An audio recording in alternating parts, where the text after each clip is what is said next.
Hey, what's going on, guys? I'm coming to you today with a yet another squad builder. I'm doing a Scum and Villainy list this time, and this is going to be an epic list. I've had numerous requests, and you know who you are, for a C-ROC build, and I figured I would put one together. But unlike some of the other C-ROC builds or what things that have come with it, I'm actually not using Java in this build. I'm actually going with a different focus, and I wanted to take advantage of some different. I just didn't really feel room for Java in the build that I wanted to do. And this build is going to be focused a little bit more on stress and using slicer tools. So that's kind of one of the things we're going to put on the C-ROC Cruiser. Let me start with titles. Actually, I am going to go with the Merchant 1.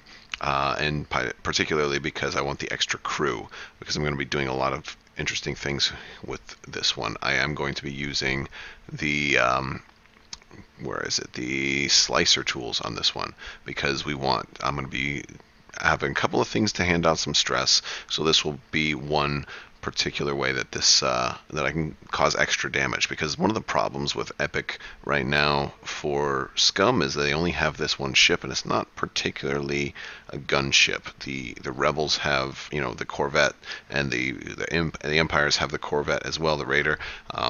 And so this is just like the smaller type of ship. We don't have a front and aft card for this one, so this is kind of fits into the cheaper version, and so it's it's not very heavy hitting. So for our hard point, I'm going with quad laser. No, I'm sorry, the heavy laser turret, I believe, is what I wanted for this one. Yes. So this allows us to attack as a turret, and for our crew, so this way we can attack wherever we want. You know, it's range 2 to 3, so we'll have some pretty good range on it. They won't be able to get right up and close to us, but that's okay. Another thing I'm doing with this build is that I'm going to try to have it be very casual friendly while still being, you know, having a purpose. A lot of times it's just not. If you're being competitive, like if you were going to play in an epic tournament, a lot of times people just run regular ships, just 300 points of their best squad, like maybe nothing but Y-wings with twin laser turrets for the guaranteed damage. But that's not fun. I mean, if you're playing epic, I think you want to have fun. I mean, maybe you want to win too, and I'm certainly trying to do, you know, I'm not throwing points away here. But the part of this build is to have fun as well as having a purpose with, like, you know, hopefully some synergy with the mechanics and stuff. So one of the things is heavy ships. These ships can't get stress. And so Zuckuss seems like a natural, you know, when attacking, if you're not stressed, you can receive any number of stress tokens to choose an equal number of defense dice. I don't believe that this is, I'm pretty sure this is still legal, but if I'm wrong about Zuckuss, let me know. I mean, we could drop Zuckuss. It's not going to break the build, but I don't see any reason why. You know, this basically just seems like it's going to make his attack that much more powerful. But at the same time, it's only the one attack, so, you know, it's not. I don't really see it as being overpowered. It's just a nice mechanic. I mean, it's a 4 dice turret, so that's pretty nice. But it kind of helps you get those hits in. So that one is good. For other crew, I'm actually trying Greedo here, and because I've got 4 shields and the ability to kind of recover them each turn, I think Greedo, it will actually be a real nice, you know, a nice way to do this. I had actually toyed around with going with Broken Horn as well, so that for the first time I was attacking, I could kind of help make sure that I didn't get any damage cards, so Greedo wouldn't hurt me, but would help me, you know, inflict, you know. But I wanted extra crew because I'm running Greedo, and, you know, all those extra dice, I wanted to put, where's my other crew here? Boba Fett. I wanted to put Boba Fett on there. I figured that would be pretty fun, right? Part of this is also fun. So, yes, so there's that. Let me see what else I have in here. I think I have gunnery teams I wanted to put on there.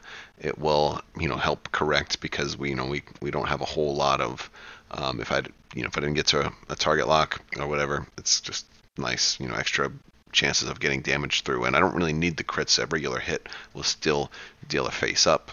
So that much is good. I think I also put the quick release cargo locks on there. This was just kind of a fun option to be able to drop an obstacle, so that one's cool. And I think for my last team, I put the IGRM Thug Droids on there, and I can change one of my hits to a crit, so just potentially more critical damage. I don't need to have it, but it's nice, especially if I'm getting multiple hits through. The crits, the regular hits go first, so Greedo could allow me to roll a whole lot of face up. He could give me an extra face up. So it's just some nice options. I think I have one more thing on here, optimized generators. So because I am going to have to recharge the, I am going to have to recharge the turret each turn. This will kind of basically allow that to effectively be for free. So that's good. And then I can recharge my shields. So hopefully I'll be doing well as far as being able to recharge shields, and then if I don't need to, I can always slicer tools if I get enough stress out there.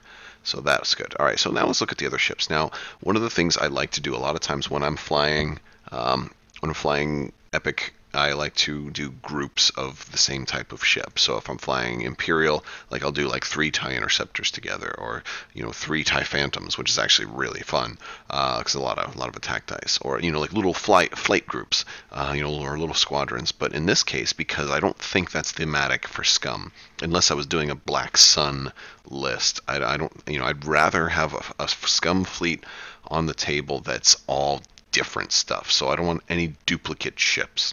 So every ship is going to be different here. So let's see, what am I going to start off with? I'm going to start off with a YV666, and this will be a support ship here. It's going to have Latz-Razi on it. Latz-Razi is awesome because he gives you the option to spend your target locks to reduce your opponent's agility. So again, that's going to combo a little bit with this guy, helping him get his hits through. Hopefully Greedo can trigger, then if I need to, Boba Fett can trigger, like if they've got Palpatine on a shuttle or something like that, he'll be able to do that, or he's just good in general. But to maximize Latz-Razi, I want to give him, I did say I was trying to do stress with the slicer tools, so I'm going to have, not everything is going to be able to give out stress, they just don't have it, but a couple of things are. So I'm giving him Tactician, but I'm also, because we got so many crew, I'm also giving him K4 Security Droid. And this is kind of why I didn't put Jabba on here, because I want to use all of my crew for different things, and it just didn't leave me, the right way. And then the third crew, I think this should be standard if you've run Latz-Razi before. Weapons Engineer is actually really good on him. So this basically, what this allows him to do is he can maintain 2 target locks, and when he does a green maneuver, he gets the target lock, and when he's getting a target lock, he gets, so basically green maneuver, target lock, 2 different ships. Tactician, so he gets, he's also able to hand out stress here, and so he can use his action to take a focus, which is awesome.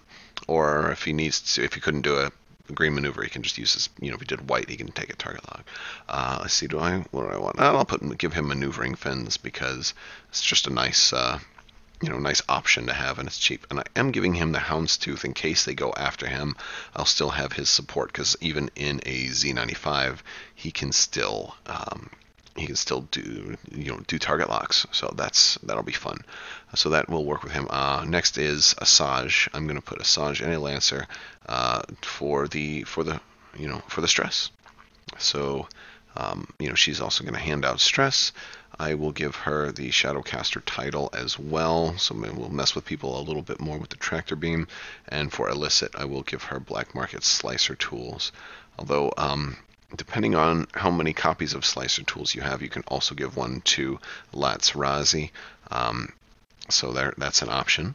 I don't know how many Shadowcasters you may own, so I don't know how many of these you really want to be able to hand out, but this, you're flexible. So if you have 2, you probably want to at least run 2 Black Market Slicer tools. And this is actually works pretty well on Mr. Latz-Razi here, because if he doesn't need, if he does a green maneuver, he doesn't have to spend his action to get his double target locks. So he's free if he wants to Black Market Slicer tools. Okay, so what's next? We're going to do Pablo Hidalgo himself, Mr. Paylob. Another, not a YV666, wrong one. It looks a little bit like it. The HWK 290.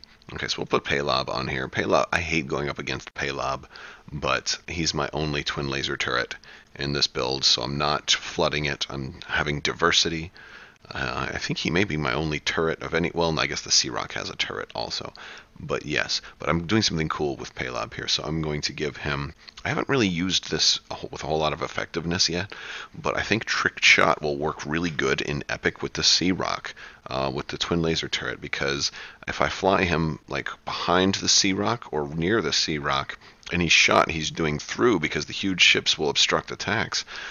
He'll get to roll the extra dice, and he's got the range for the TLT. So anybody gets close to the C-ROC, Paylob can be on the other side, shoot obstructed through it, 4 dice, and then 4 dice again. So that might actually work. I'm experimenting with a lot of different things in this build, and you've got 300 points, worth of stuff that you can do, and so that one is fun. And if you wanted to, if you had a third copy, I would say maybe put another Black Market Slicer tools on here as well.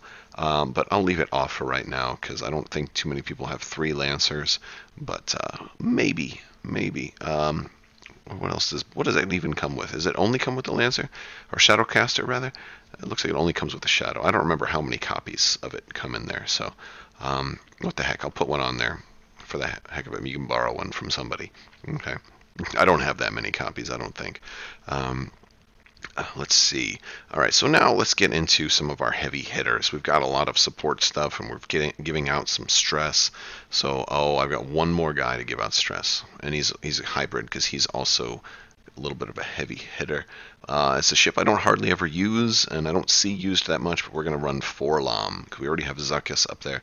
Forlom should be fun because he can handle stress, and he'll be strong if we give him push the limit. I mean, he'll be solid at least, and this is a great way to just get a lot of different ships out there on the board. I don't ever see anybody flying this ship, and so I think it'll be a great opportunity to get him out there on the board some more. All right. So Forlom, we'll give him push the limit. What else do we want to give Forlom? Let's give him the Mist Hunter and the Tractor Beam also. Mine as well. So I've got 2 different Tractor Beam options. I've got Asajj with the Shadowcaster and now Forlom. So, it's also possible you could do Ketsu Onyo. You know what? I'm going to put Ketsu Onyo on him and drop the Black Market Slicer tool off of Paylob. There we go.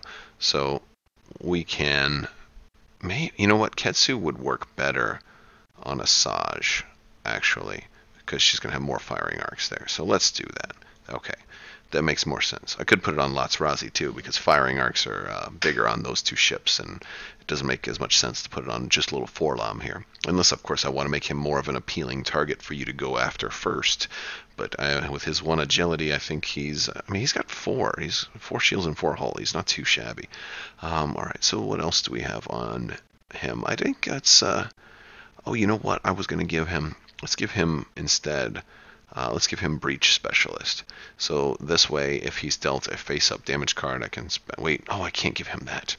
I can't do that. That's better on a C-ROC, but no.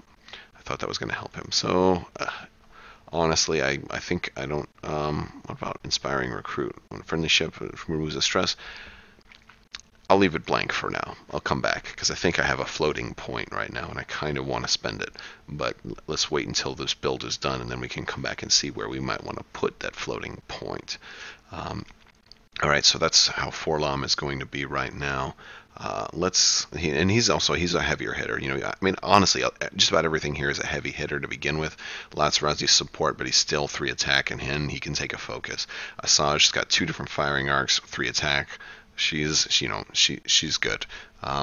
Paylob's he's not too heavy, but he's support and kind of guaranteed, consistent damage. And we got to push the limit over here, so this is going to be good, reliable damage. We don't have a whole lot of 4 attack dice options, but we do have that with our big ship, the C-ROC. All right, so let's put our new guy out there. Yes, let's do Nim. Can we do Nim? Let's find the, Skurg H6 Bomber. There we go. All right, and I want Captain Nim. I'm going to play with the new stuff too, right? We got brand new things. I want to put the Havoc title on here because I want to also, this is going to be fun. I'm going to try and do some more stress with Captain Nim. we are going to put Genius, and instead, see, it's very, very tempting to just run Bomblet Generator because that's nice. But what I'm going to do is I'm going to run lots of Thermal Detonators, because Thermal Detonators will also give out stress. Granted, they can hurt my own people, but if one of them goes to Forlom, well, he can just give it to somebody else, right? So it's not the end of the world. Plus, he can ignore them himself. So Captain Nim is going to be giving out stress as well, and on Torpedo we'll go ahead and toss in extra munitions. So we've got, even though we don't have infinite bombs, we still have a lot of bombs, and because these are going to be dropped when he activates, I want him activating last, so I will put Veteran Instincts on him. So he's going to move at a pilot skill 10. That's going to really help him out as far as having the option to drop those bombs. I would love to have given him Bombardier, but for Havoc, I think Genius is a better option than Bombardier, especially since he can ignore them. He can drop them right in his own face. I don't want him dying too quickly, though, so for his new system, I was thinking of giving him Sensor Jammer. I think that would be a fun one. Sensor Jammer would be a lot of fun because it's, help keep him alive a little bit longer, especially if he gets concentrated fire. All right, so that's Captain Nim. It's not the way I expected to run him, but I think that would be a fun one.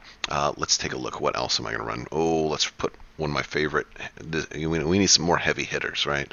So we've got a lot of support, a lot of stuff we got a lot of ways to get stress out there, and we got a couple of black market slicer tools, and then we got the regular slicer tools on the C-ROC. Let's put out one of my favorite guys in this faction is Fenrau. Fenrau is, and I'm going right past it, I'm sure. Did I get an M3A already? I'll do that last. He's going to be fun too. Fenrau is a Protectorate Starfighter. There we go. And I'm going to run a pretty standard Fenrau. So we're going to put Fearlessness on him. And that's cost 1, right? Did I just go past it? Fearlessness, there we go. And the Concord Dawn Protector, so he's, if he gets in range, he's going to do sick, crazy, nasty damage. And while he's at long range, let's give him auto thrusters to help keep him alive to get into close range. All right, Fenrau's looking strong there, and let's see where I'm at right now. I am at 287 points out of 300, so I don't have a whole lot more points. I think I might be able to fit this guy. I wanted a M3A. We have new pilots that came in this. I haven't used too many of them yet. Sunny Bounder with the reduction title, because this is about one of the only people I really want to use the light sick on, and he's gonna die quickly potentially. I can treat bank maneuvers as green. That's not a big deal. This puts me at 299, so I can fit Sunny in there. But I like Sunny's ability of if you roll 2 of the same dice, or if all of your dice are the same, you can add a matching die. So here's a ship that rolls only 2 attack dice, and it's pretty easy to be able to get those both hits. You have a pretty decent chance of that potentially, right? So that'll be fun. And I like Sunny, and I haven't flown this one yet, so I think it'll be fun. It fits in there. You have the potential to do a lot of damage, so that much is fun. Imagine you rolled all crits. I think just the chance of that happening, even if you lost the game, if you were lucky enough to get into range 1 with Sunny Bounder and we rolled crit, and you got to add another crit for free, you would jump for joy and you'd say, you know what, I lost this game, but I had the perfect scenario. So that would be really rewarding. And it fits in with a little bit of points. And now we have a lot of ships. We'll see how we got 1, 2, 3, 4, 5, 6, 7, 8 total ships. Everything except for Sunny Bounder is rolling at least 3 attack dice, and so there's a lot of firepower. There's some mechanics with the stress, being able to to take advantage of stress. So it's like we kind of have 2 things going on. We've got a lot of stuff giving out stress. We've got a lot of stuff taking advantage of stress with this two instances of slicer tools. We've got 1 point floating here. So we don't have to, I mean, since Epic is a fun format, I wouldn't necessarily suggest really pushing for that initiative bid, but maybe a 1 point bid if you really want to, especially if you want Skirt, Captain Nim to that, if they have a pilot skill 10 also. I tend to see a lot of people like don't really go for that. But I don't know, it's up to you. Gosh, who is our new crew also? Because we could put Cad Bane. I mean, that would be interesting to just do more bomb stuff, but I don't really need to do any more bomb stuff. So for the 1 point, I would probably say just put another slicer tool out there. Or inertial dampeners could also work. This is a lot of 1 point stuff. We could put some 0 point. We don't need Bombardier or IG-88D. Inspiring Recruit or Intel Agent. Unkar Plut. I guess. I mean, there's plenty of options. I'm going to leave it blank for right now. I'll leave the last point up to you because I'll probably just use it as a bid because I don't have the extra black market slicer tools to use. And we'll call this Scum Epic. We'll call it Stress. Scum Epic Stress. There we go. So that's the Scum Epic Stress build. I will, I'll put this on my, I'm going to actually put this list on Crabbok.com. I'll put it on my X-Wing squad lists page there, so I'll put a link to that in the description if you just want to see what I have here. But I'd love to hear some of your suggestions for, for this. Or what do you like to do when you play Epic? Do you kind of go, for a definite winning mechanic, or do you tend to go for something just more fun, or do you try to do something thematic, like I want to use all stuff from the Battle of Yavin, or do I want to use all stuff from the Battle of Endor, or do I try to replicate what was in Rebels, like the Ghost and a whole bunch of A-Wings, and things like that, which would be awesome. You could fit a CR90 into that too. So that would be cool. I would love to hear what you guys like to do when you play Epic. Thank you guys so much for watching. If you haven't already, make sure you're subscribed and leave a comment because you're already, and if you do that, you're entered to win. I have a $20 Cool Stuff gift card giveaway that I'm announcing next week, so you can get an X-Wing Wave 11 ship of your choice. I'm also have a long-standing contest running for a Ray Funko Pop giveaway when I hit 8,000 subscribers, and all you need to do to enter any of my giveaways is to make sure you are a subscriber and leave a comment on one of my videos, and I will be announcing the Cool Stuff one for X-Wing Wave 11 next week. And of course you could use that gift card for virtually whatever you want out of Cool Stuff. It doesn't necessarily have to be X-Wing, but that is it. So make sure you are subscribed. Let me know what you think. Click the little bell for alerts so you won't miss when I announce the winner. And thank you so much for watching, guys. Have a great day.